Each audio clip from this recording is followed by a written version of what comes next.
అధ్యాయము 14 వచనాన్ని మనం చదువుకుందాం. అబ్రహాము ఆ చోటికి యెహోవా ఈరే అను పేరు పెట్టెను. అందుచేత యెహోవా పర్వతము మీద చూచుకొనును అని నేటి వరకు చెప్పబడును. దేవుడు తన యొక్క పరిశుద్ధమైన వాక్య భాగము మన వినికిడిలో ఆశీర్వదించునుగాక. ఆమేన్. క్రీస్తునందు ప్రియమైన దేవుని బిడ్డలారా, ప్రభు నామమున మీ అందరికీ కూడా శుభాభివందనాలు తెలియజేస్తూ ఉన్నాను. మరి చదవబడినటువంటి యొక్క లేఖన భాగాన్ని మనం పరిశీలన చేసినట్లయితే, దేవుడు అబ్రహాం యొక్క విశ్వాసాన్ని పరీక్షించినటువంటి సందర్భంలో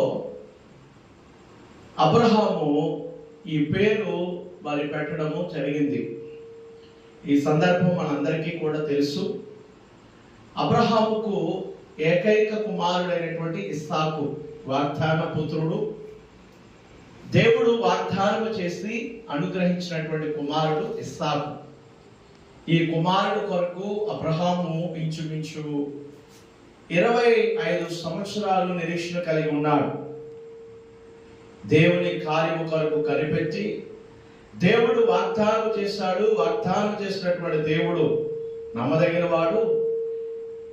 ఆయన మాట తప్పే దేవుడు కాదు. ఆయన మాట ఇచ్చాడంటే దాన్ని ఖచ్చితంగా నెరవేర్చుకుంటాడు. ఈ విశ్వాసం చాలాలో లేదు, కానీ అబ్రహాములో మాత్రం ఉంది. కనుక ఆ విశ్వాసమును బట్టి అబ్రహాము చక్కటి నిరీక్షణ కలిగి దేవుడి వాగ్దానం కొరకు కనిపెట్టుకున్నాడు. ఆ ప్రకారంగానే దేవుడు అబ్రహామును శారాను జ్ఞాపకం చేసుకుని వారి పండు వృద్ధాప్యములో ఈ యొక్క కుమారుని అనుగ్రహించారు. ఆ కుమారుడే ఇస్సాకు. కనుక దేవుని బిడ్డలారా, ఇన్ని సంవత్సరాల నిరీక్షణ తర్వాత దేవుడు ఒక బిడ్డనిచ్చాడు. ఆ ఇచ్చిన దేవుడే కొన్ని సంవత్సరాల తర్వాత మరలా అబ్రహాం యొక్క విశ్వాసాన్ని పరీక్షించడానికి, అంటే అబ్రహాము నన్ను ఎక్కువగా ప్రేమిస్తాడా, లేకపోతే తనకు ఏకైక కుమారుడిగా ఉన్నటువంటి ఇస్సాకును ఎక్కువగా ప్రేమిస్తాడా? అబ్రహాం యొక్క మనస్సు నా పైన ఉంటుందా, లేకపోతే నేను అనుగ్రహించినటువంటి ఆ కుమారుడి మీద అబ్రహాం యొక్క మనసు ఉంటుందా తెలుసుకోవాలనుకున్నాడు దేవుడు. అబ్రహాం యొక్క విశ్వాసాన్ని తెలుసుకోవాలనుకున్నాడు. అందుకని ఒకానొక దినాన దేవుడు ఏం చేస్తాడంటే అబ్రహామును పిలిచి, అబ్రహామా, నీకు ఒక్కడైనటువంటి కుమారుని తీసుకుని వచ్చి ఫలానా పర్వతం మీద, మొరియా పర్వతం మీద నీవు నాకు బలిగా అర్పించమని కోరాడు. ఏం చేయమన్నాడు? బలిగా అర్పించమని కోరాడు. అయితే ప్రియమైనటువంటి దేవుని పిల్లల, సహజంగా మనమైతే ఇదేంటి దేవుడు లేక లేక ఇచ్చినాడు, ఎన్నో సంవత్సరాలు ఎదురు చూస్తే నిరీక్షణ కలిగి ఉంటే ఏదో దేవుడు దయదలిసి ఇచ్చాడు.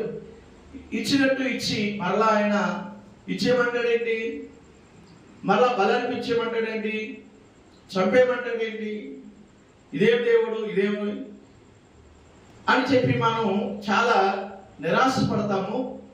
అంత మాత్రమే కాదు, దేవుని మీద విపరీతమైన కోపం మనకు వచ్చేస్తుంది. వస్తుంది రాదా?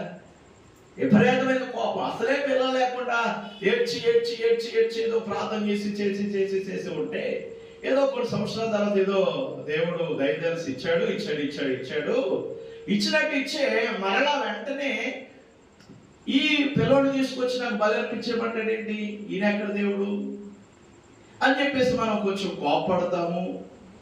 చాలా ఇదిగా మనం రియాక్ట్ అవుతాం. కానీ అబ్రహాం అలా రియాక్ట్ అవ్వలేదు. అబ్రహాం అలా కోపడలేదు. కానీ దేవుడు ఎందుకు అడిగాడో, దేవుడు చేసే ప్రతి దానిలో కూడా ఏదో ఒక మేలు ఉంటుంది, ఏదో ఒక ఆశీర్వాదం ఉంటుంది.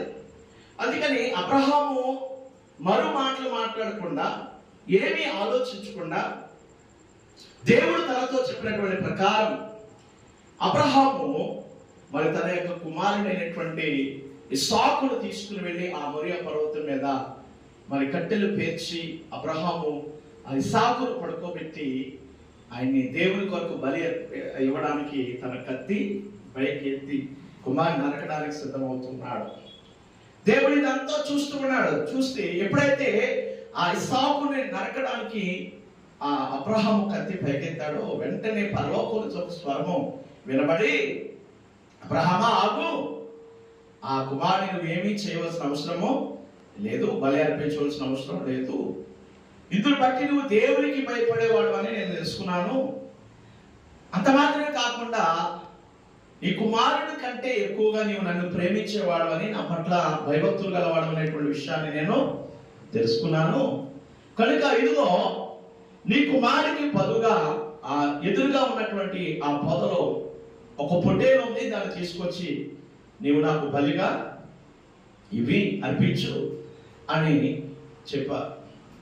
ఎప్పుడైతే ఆ మాట దేవాతి దేవుడు చెప్పాడో వెంటనే అబ్రహాము ఆ పొట్టేలు తీసుకొచ్చి బలి అర్పించిన తర్వాత ఆ ప్లేస్ కి ఎక్కడైతే ఇస్సాకుని బలి అర్పించడానికి మరి అక్కడ తీసుకుని వెళ్ళాడో, అక్కడ ఎక్కడైతే ఇస్సాకుకు బదులుగా దేవాతి దేవుడు పొట్టేలును ఏర్పాటు చేస్తాడో ఆ ప్లేస్ కి అబ్రహాము పెట్టినటువంటి పేరేంటంటే యెహోవా ఈరే, అంటే దేవుడే చూచుకొనును అని అర్థం.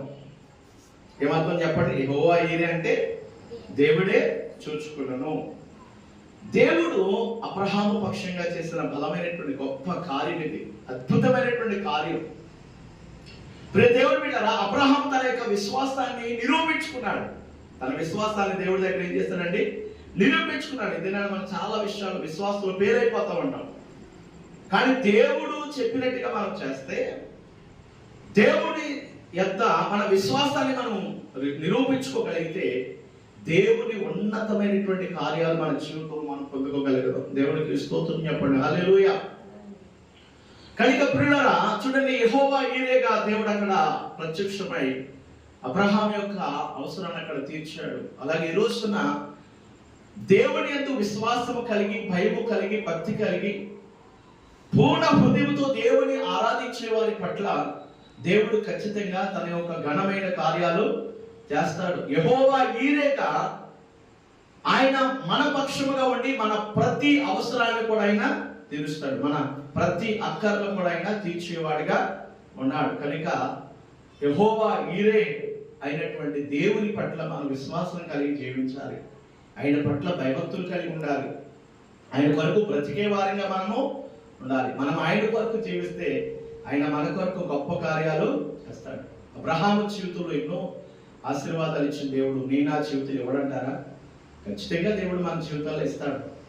మనము ఆయన పట్ల విశ్వాసం కలిగి జీవించాలి. ఆయన సన్నిధిలో మనము నిందారహితులుగా నడుచుకోవాలి. సో ఆ విధంగా నడుచుకోవడానికి పరిశుద్ధాత్మ దేవుడు మనకు సహాయం చేయను గాక. ఆమేన్.